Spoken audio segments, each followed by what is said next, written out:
Hello friends, welcome to our YouTube channel इंस्टाग्रिड।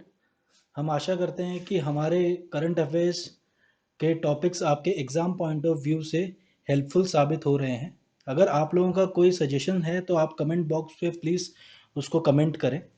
इसी के साथ हम हमारे current affairs daily dose series के नेक्स्ट एडिशन की ओर चलते हैं। इसमें हम आज डिस्कस करेंगे 20 मई 2020 के current affairs point of view से इम्पॉर्टेंट टॉपिक्स को। दोस्तों, हमारा टॉपिक शुरू करने से पहले मैं आप लोगों को बताना चाहूँगा कि हम जल्द ही अपना एंड्रॉयड ऐप लॉन्च करने वाले हैं और इस एंड्रॉयड ऐप के लॉन्च करते ही हम आप लोगों को यूट्यूब के current affairs daily dose series के वीडियोस के थ्रू अपडेट करेंगे। आप इस अपडेट्स को मिस ना करें, इसके लिए हम उम्मीद करते हैं कि आप हमारे चैनल को सब्सक्राइब करें ताकि आपको लेटेस्ट नोटिफिकेशंस आपके इनबॉक्स पे डायरेक्टली मिल सके। तो इसी के साथ हम चलते हैं आज के करंट अफेयर्स के लेटेस्ट टॉपिक्स पे।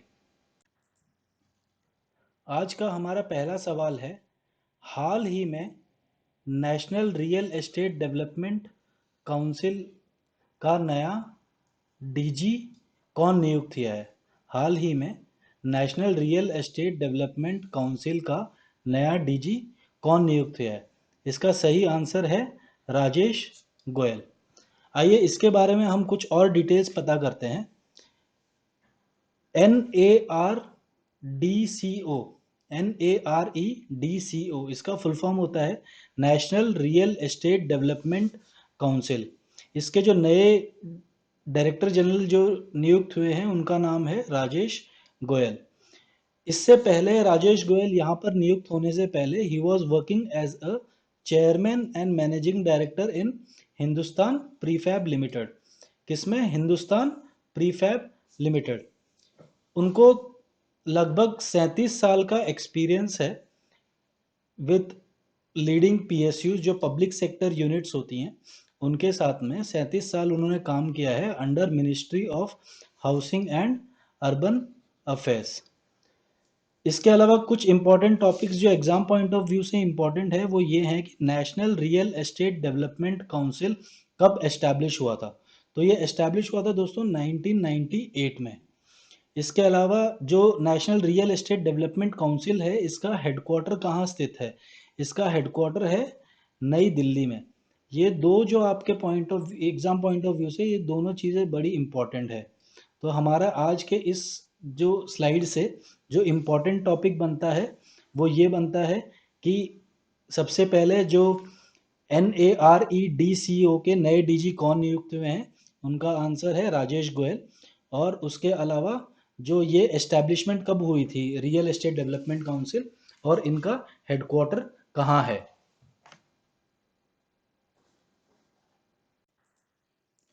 हमारा अगला आज का क्वेश्चन है, हाल ही में landing craft utility ship of Indian navy, क्या है? Landing craft utility ship of Indian navy को कमीशन किया गया है। इसका नाम क्या है? दोस्तों इसका नाम है INLCU-57। INLCU-L-57।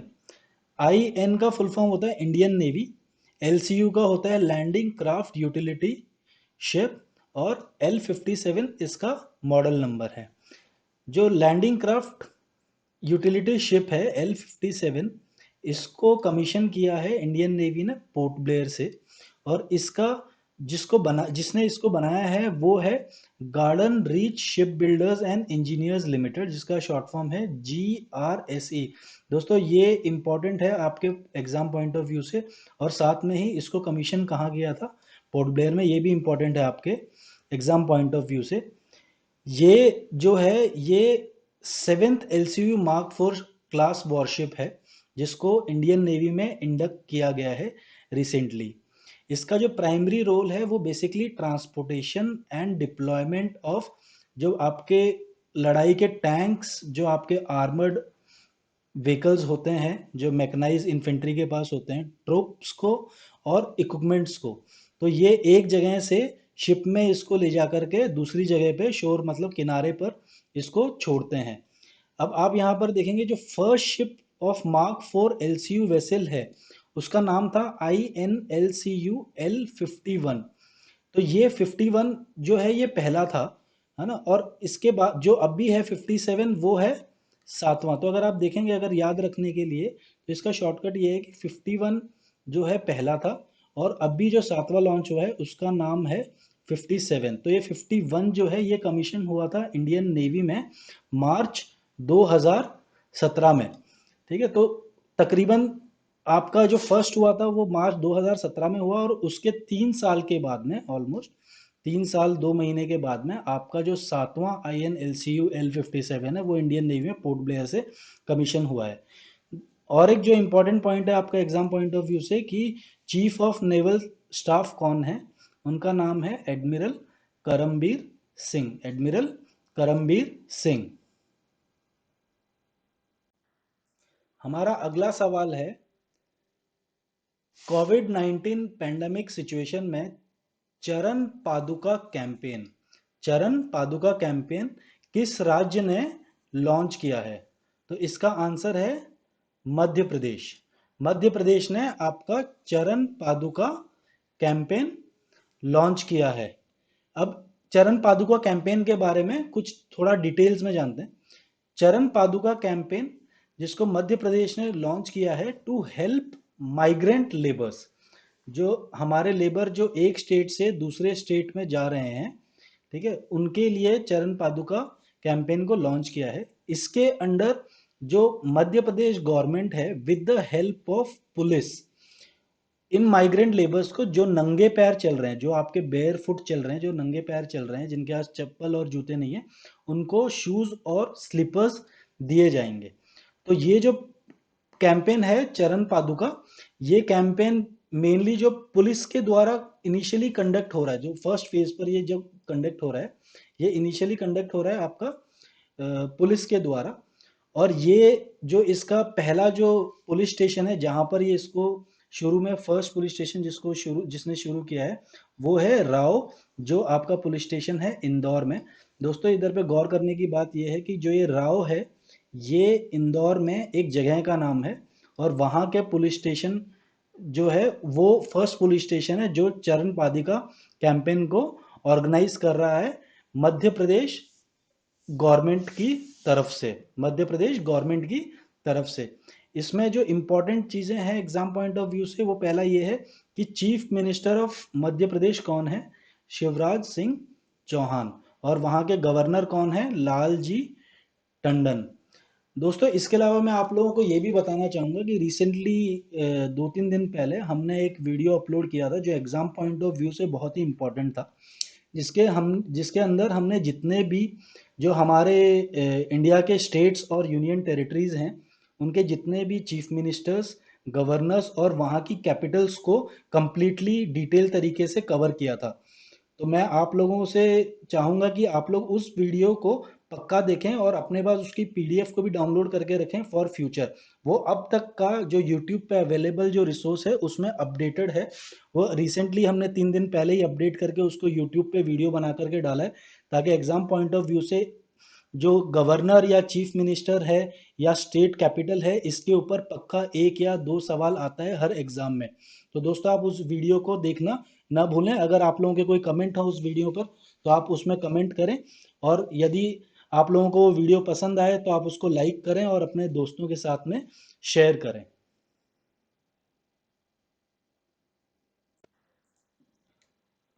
हमारा अगला क्वेश्चन है, corona virus corona virus lockdown के बाद शुरू होने वाला पहला बड़ा स्पोर्ट्स इवेंट कौन सा है? पहला बड़ा स्पोर्ट्स इवेंट कौन सा है? तो ये है दोस्तों बुंदेसलीगा।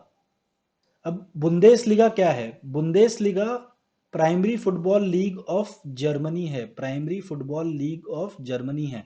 तो इसमें सबसे जो इंपॉर्टेंट सवाल है कि बुंदेसलीगा कौन से स्पोर्ट्स स्पोर्ट्स से डील करता है? तो वो डील करता है आप लोगों का फुटबॉल से। ठीक है, और ये फुटबॉल कहाँ का इवेंट है? ये primary football league of Germany है और ये पहला world first major sports event है जो कोविड-19 के लॉकडाउन खत्म होने के बाद में रिज्यूम होगा। अब ये किस तरीके से इस गेम को खेला जाएगा? बुंदेसलीगा जो गेम है वो एम्प्टी स्टेडियम में होगा, मतलब कि स्टेडियम में कोई भी दर्शक नहीं होगा, वो खाली स्टेडियम के अंदर गेम होगा। हालांकि जिस स्टेडियम में वो गेम होगा उस स्टेडियम की कैपेसिटी 80,000 प्लेयर्स की है, मतलब 80,000 लोगों को वो अकम्पनी कर सकता है ना। लेकिन जो इम्पोर्टेंट चीज़ वो ये है कि ये एम्प्टी स्टेडियम होगा, यहाँ पर कोई भी दर्शक नहीं होगा। बुंदेसलीगा को फेडरल लीग के नाम से भी जाना जाता है। तो एग्जाम पॉइंट ऑफ व्यू से दोस्तों ये भी इम्पोर्टेंट है कि आपका बुंदेसलीगा जो कि primary football league of Germany है, उसका दूसरा नाम क्या है? तो उसका दूसरा नाम है फेडरल लीग।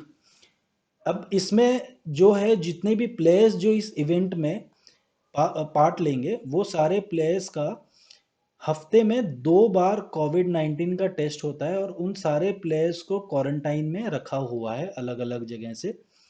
और इसमें और एक जो इम्पोर्टेंट चीज़ है वो ये है कि ये जो प्लेयर्स जितने भी जब स्टेडियम में आएंगे तो ये एक साथ नहीं आएंगे, एक के बाद ये गैप के बाद में आएंगे, और जब एक टीम आ जाएगी उसके काफ़ी आधे घंटे के गैप के बाद में दूसरी टीम स्टेडियम में आएगी, ताकि उसमें जो क्वारंटाइन का जो हमारा सोशल डिस्टेंसिंग का नॉर्म है उसको भी फॉलो किया जा सके, और ये सेफ्टी पर्पस से भी इम्पोर्टेंट है।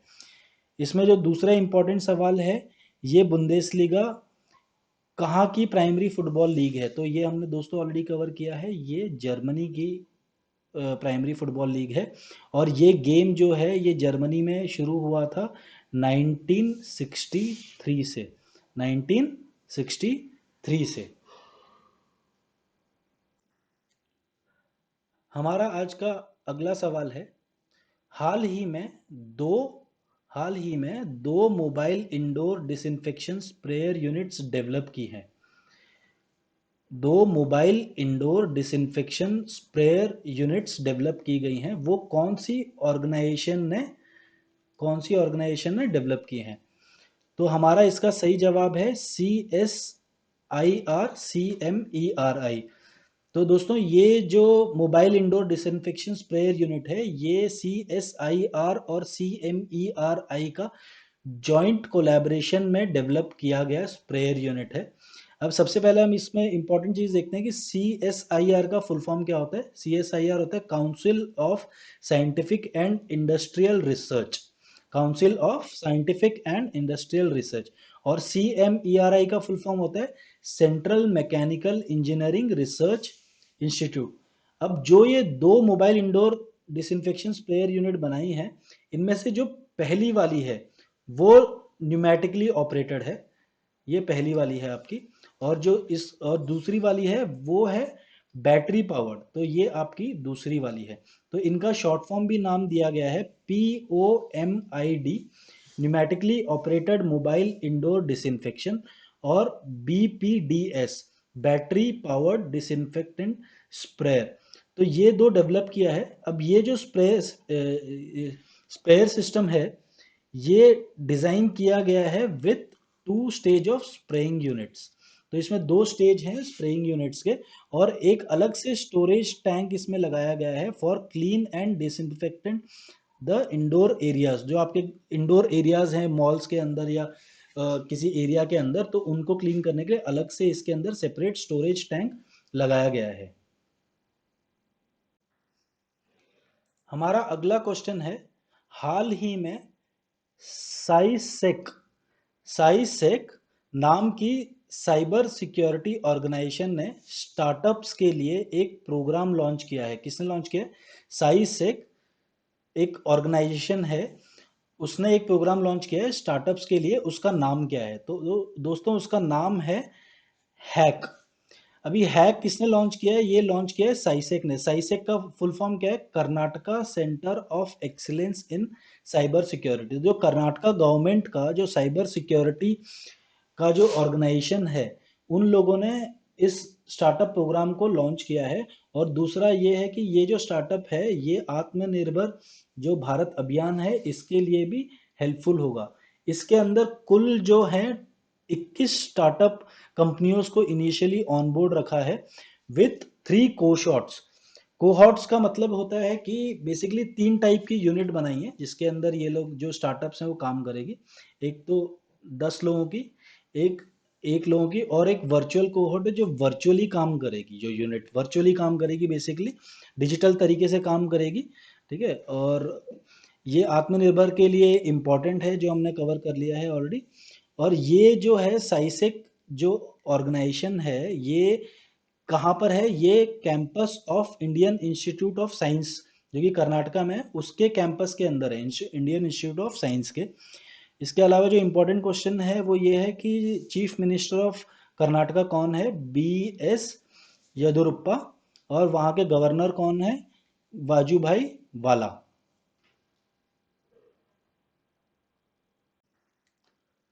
हमारा आज का जो अगला सवाल है, हाल ही में इंडियन पोस्ट ने, इंडियन जो पोस्टल हमारा डिपार्टमेंट है इंडिया का, उन्होंने एक स्पेशल पोस्टल कवर रिलीज किया है।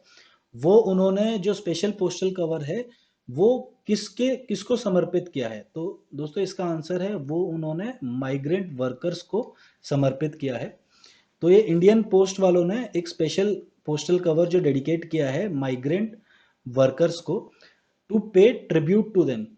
तो जो जिस तरीके से अभी आप लोगों को कोविड-19 की सिचुएशन में पता है कि जिस तरीके से माइग्रेंट वर्कर्स जो यहाँ से वहाँ और अपने घर जाने की कोशिश कर रहे हैं, और उनके काम को, तो उनके उनको ट्रिब्यूट पे करने के लिए ये स्पेशल पोस्टल कवर उनको डेडिकेट किया गया है। अब इस इवेंट में क्या हुआ था? इस इवेंट में जो इंडिया पोस्ट वाले, उन्होंने 5 माइग्रेंट वर्कर्स को बुलाया था from different sectors to release the special postal cover. तो इसको रिलीज करने के लिए पोस्टल कवर को उन्होंने 5 माइग्रेंट्स को बुलाया था, जो हर माइग्रेंट जो है अलग अलग फील्ड में काम कर रहा था। और इसका जो उन्होंने जो लॉन्च किया था इवेंट को, वो उन्होंने लॉन्च किया था इवेंट को by centennial hall of historic Mumbai GPO building. अब यहाँ पर जो इन्होंने 5 माइग्रेंट वर्कर्स को जो बुलाया था, उसमें से 2 थे कंस्ट्रक्शन सेक्टर के, एक था टैक्सी ड्राइवर, और एक ज्वेलरी का काम करता था, और एक टेलर था। इसके अलावा जो इम्पोर्टेंट सवाल है एग्जाम पॉइंट ऑफ व्यू से, वो ये भी है कि director general of India post कौन है? तो उनका नाम है अरुंधति घोष। अरुंधति घोष। हमारा आज का अगला क्वेश्चन है, भारत में ऐसा पहला कौन सा बैंक है, कौन सा बैंक है जिसने हाल ही में वीडियो केवाईसी को अलाउ किया है? वीडियो केवाईसी को, केवाईसी क्या होता है? केवाईसी होता है नो योर कस्टमर। केवाईसी का फुल फॉर्म होता है नो योर कस्टमर। तो पहला ऐसा कौन सा बैंक है जिन्होंने वीडियो केवाईसी को लागू किया है अकाउंट ओपनिंग के लिए? तो इसका आंसर है दोस्तों कोटक महिंद्रा बैंक। कोटक महिंद्रा बैंक भारत का पहला ऐसा बैंक है जिसने वीडियो केवाईसी को अलाउ किया है अकाउंट ओपनिंग के लिए। अब इन्होंने जो कोटक महिंद्रा ने कुछ साल पहले जो एक customer account opening scheme, saving account बनाने के लिए जो लॉन्च की थी, वो उसका नाम था कोटक 811। इसके अंतर्गत उन्होंने अलाउ किया है कि आप वीडियो केवाईसी को के थ्रू अपना अकाउंट खुलवा सकते हैं। अब वीडियो केवाईसी में होता क्या है कि जो भी आपके डॉक्यूमेंट्स जो भी वेरीफाई होते हैं फॉर अकाउंट ओपनिंग, और आपका जो भी सिग्नेचर होता है अकाउंट ओपनिंग के लिए, वो सब कुछ वीडियो कॉल के थ्रू होगा directly to the bank representative. तो आपके साथ वीडियो कॉल पे एक बैंक का रिप्रेजेंटेटिव जुड़ा हुआ होगा, और वो आपसे जो भी डॉक्यूमेंट्स और जो भी सिग्नेचर्स वगैरह हैं वो आप लोगों से ऑनलाइन लेगा, और वो ही आपका जो एक ऑथेंटिकेशन बन जाएगा आपका अकाउंट खोलने के लिए। और इसमें आप लोगों का बैंक के रिप्रेजेंटेटिव के साथ कोई भी फिजिकल इंटरफेस नहीं होगा। तो दोस्तों ये जैसी कोविड-19 की जो सिचुएशन चल रही है, उसके अंतर्गत ये जो ऑप्शन है बैंक अकाउंट खोलने का, ये बहुत ही बढ़िया ऑप्शन है। इसमें आप लोगों का किसी भी तरीके से पेपर से या किसी भी उससे फिजिकल इंटरफेस नहीं होगा, और आप सिर्फ अपने मोबाइल पर बैंक के कर्मचारी से जुड़ करके इंटरनेट के थ्रू और अपने मोबाइल के कैमरे से अपने अकाउंट को ओपन कर सकते हैं। अब ये जो वीडियो केवाईसी जो कोटक महिंद्रा बैंक ने किया, वो किस लिए किया? जनवरी 2020 ने रिजर्व बैंक ऑफ इंडिया, जो इंडिया का सबसे जो मतलब बड़ा बैंक है, जो सारी रेगुलेशंस लेकर के आता है बैंकिंग की इंडिया में, रिजर्व बैंक ऑफ इंडिया ने बोला था कि आप एक नॉर्म लेकर के आओ जिसके अंदर जो बैंकिंग सर्विसेज वाले हैं वो वीडियो केवाईसी ऑप्शन को भी कस्टमर्स तक अकाउंट खोलने के लिए लागू करें। इसके अलावा जो इम्पोर्टेंट क्वेश्चन है वो ये है कि कोटक महिंद्रा जो बैंक है वो एस्टैब्लिश कब हुआ था? तो दोस्तों वो 2003 में एस्टैब्लिश हुआ था। इसका हेडक्वार्टर है मुंबई महाराष्ट्र में, और इसके जो managing director and chief executive हैं वो हैं उदय कोटक। ठीक है, कौन है? उदय कोटक। ठीक, कोटक कोटक महिंद्रा की जो टैगलाइन है वो है लेट्स मेक मनी सिंपल। तो ये भी एक इम्पॉर्टेंट आपके एग्जाम पॉइंट ऑफ व्यू से है कि कोटक महिंद्रा बैंक की टैगलाइन कौन सी है, तो वो है लेट्स मेक मनी सिंपल। जैसे आजकल जो हर चीज़ में लोग थीम्स लेकर के आ रहे हैं, हमने जितने भी जो डेज अभी बनते आ रहे हैं, म्यूजियम डे और दूसरे दिन जो हमने अपने पिछले वीडियोस में कवर किए, उसमें आपने देखा होगा कि आजकल हर एक जो भी इवेंट हो रहा है वो इवेंट थीम बेस्ड हो रहा है। तो इसी तरीके से हो सकता है कि फ्यूचर में जो इम्पोर्टेंट जो भी इवेंट हो रहे हैं वो जिस कंपनी या फर्म या ऑर्गेनाइजेशन से रिलेटेड हैं, तो उनकी टैगलाइंस के बारे में भी सवाल आ सकें एग्जाम में। तो ये क्वाइट पॉसिबल है। हमारा आज का अगला सवाल है, हाल ही में रत्नाकर मतकरी का निधन हो गया है, वह किस भाषा के लेखक थे? तो वह किस लैंग्वेज के लेखक थे? तो दोस्तों इसका सही जवाब है वह मराठी के लेखक थे। अब इसमें कुछ इंपॉर्टेंट फैक्ट्स को गौर करते हैं। पहली बात ये कि जो वेटरन रत्नाकर मतकरी थे वो एक मराठी राइटर और प्ले राइटर थे। वो अभी रिसेंटली उनका निधन हुआ है, और वो कोविड 19 से डायग्नोज्ड हुए थे। तो वो कोविड 19 पॉजिटिव आए थे। He was considered as a pioneer of child's drama movement in Marathi. उनकी जो एक मूवी है इन्वेस्टमेंट, वो उसने national film award for the best Marathi feature film का अवार्ड जीता था। कि फिल्म का नाम क्या है दोस्तों? इन्वेस्टमेंट, जिसने national film award for best Marathi feature film का जीता था। He was also honoured bye, उनको साथ ही में संगीत नाटक अकेडमी और साहित्य अकेडमी से भी अवार्ड से सम्मानित किया गया था। हमारा आज का अगला सवाल है, भारत की किस यूनियन टेरिटरी ने कोविड 19 से फ्री घोषित कर दिया गया? भारत की किस यूनियन टेरिटरी को कोविड 19 से फ्री घोषित कर दिया गया? तो दोस्तों इसका जो सही आंसर है वो है लद्दाख। तो लद्दाख जो यूनियन टेरिटरी है वो कोरोना वायरस फ्री हो चुकी है। वहां पर 3 मई 2020 से कोरोना वायरस का कोई भी फ्रेश केस नहीं आया है, और जितने भी वहां पर जो इन्फेक्टेड पेशेंट्स थे वो सारे के सारे उनका ट्रीटमेंट खत्म हो चुका है, और वो सारे के सारे पेशेंट्स रिकवर हो चुके हैं। तो इसका मतलब ये है कि वहां पर कोई भी जो कोरोना वायरस से इन्फेक्टेड पेशेंट था उसकी डेथ नहीं हुई है। वहां पर टोटल केसेस थे वो 43 केसेस थे कोरोना वायरस के, और सारे कोरोना वायरस के जो केसेस थे वो सब रिकवर हो चुके हैं। इसके अलावा जो एग्जाम पॉइंट ऑफ व्यू से जो इम्पोर्टेंट क्वेश्चन है वो ये है, लेफ्टिनेंट गवर्नर ऑफ लद्दाख कौन है? लेफ्टिनेंट गवर्नर ऑफ लद्दाख है राधा कृष्णा माथुर। दोस्तों इसमें एक जो मेन गौर करने वाली चीज़ है कि आप लोगों को ये याद रखना होगा कि जो लेफ्टिनेंट गवर्नर होते हैं वो यूनियन टेरिटरी के होते हैं, और गवर्नर्स होते हैं जो आपके गवर्नर्स होते हैं वो आपके होते हैं स्टेट्स के लिए। ठीक है, तो आपके स्टेट्स के लिए जो है गवर्नर होते हैं, और आपके जो लेफ्टिनेंट गवर्नर्स होते हैं वो होते हैं आपके यूनियन टेरिटरी के लिए। दोस्तों हमारा आज का जो आखिरी सवाल है, हाल ही में soft bank board of director से किसने इस्तीफा देने का अनाउंसमेंट किया है? तो उसका सही आंसर है जैक मा।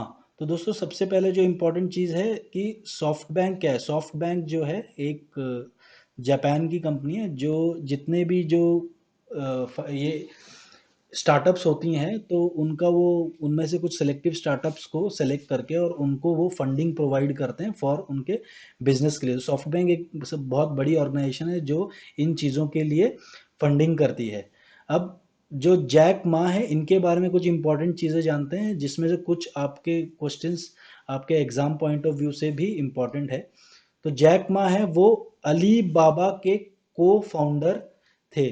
तो अली बाबा कौन सी है? अली बाबा एक बी टू बी प्लेटफॉर्म है, ठीक है, जिस पर जो आप लोगों ने देखा होगा कि जिस तरीके से अमेजन है उसी तरीके का एक बी टू बी प्लेटफॉर्म है, ठीक है। उन्होंने सॉफ्ट बैंक के बोर्ड ऑफ डायरेक्टर से रिसेंटली अनाउंस किया है कि वो इससे रिजाइन करेंगे। उन्होंने नियरली 13 साल तक एज ए बोर्ड मेंबर सर्व किया था और उन्होंने जो एक्सपेक्टेड डेट ऑफ रिजाइन है वो है जून 25 को। इनका ये डिसीजन आया था जो रिसेंटली जो सॉफ्टबैंक ग्रुप ने रिसेंटली पोस्ट किया था कि उनको नुकसान हुआ है $13 बिलियन का। तो उसके बाद में ये बड़ा उन्होंने खुलासा किया कि वो इसके बाद में बोर्ड ऑफ मेंबर से अपना रेजिग्नेशन कर देंगे। उससे पहले जो जैक मा थे वो रिटायर हुए हैं as a executive chairman of Alibaba in सितंबर 2019। अब सॉफ्ट बैंक के बारे में कुछ इंपॉर्टेंट चीजें जानते हैं। सॉफ्ट बैंक जो ग्रुप है उसमें करंटली 11 डायरेक्टर्स हैं, पर अभी उनका इंटरनल डिस्कशन चल रहा है जिसके अंतर्गत वो डिस्कशन के अकॉर्डिंगली वो अपने बोर्ड मेंबर्स को बढ़ा करके उनकी गिनती जो है उसको 13 कर सकते हैं। दोस्तों ये अभी तक कंफर्म नहीं हुआ है। जो अभी रिसेंटली आपके एग्जाम पॉइंट ऑफ व्यू से है कि अगर पूछा जाए कि वहाँ पर कितने डायरेक्टर मेंबर्स हैं तो वो उधर पर हैं 11 डायरेक्टर्स हैं बोर्ड ऑफ डायरेक्टर में। इसके अलावा जो सॉफ्ट बैंक के सीईओ हैं उनका नाम है मसायोशी सन। इसका हेडक्वार्टर है मिनातो सिटी, टोक्यो जापान में। और ये एस्टैब्लिश हुआ था सॉफ्ट बैंक ग्रुप 3 सितंबर 1981 में। कब कब हुआ था एस्टैब्लिश? ये 3 सितंबर 1981 में। धन्यवाद दोस्तों। उम्मीद करते हैं कि आप लोगों को हमारा आज का वीडियो अच्छा लगा होगा और आपके आज के जो करंट अफेयर्स के टॉपिक्स हैं वो सारे के सारे क्लियर हो गए होंगे। अगर आप लोगों को कोई भी डाउट है तो आप हमें कमेंट बॉक्स में कमेंट करके बता सकते हैं और हम उनका आंसर ज़रूर करेंगे।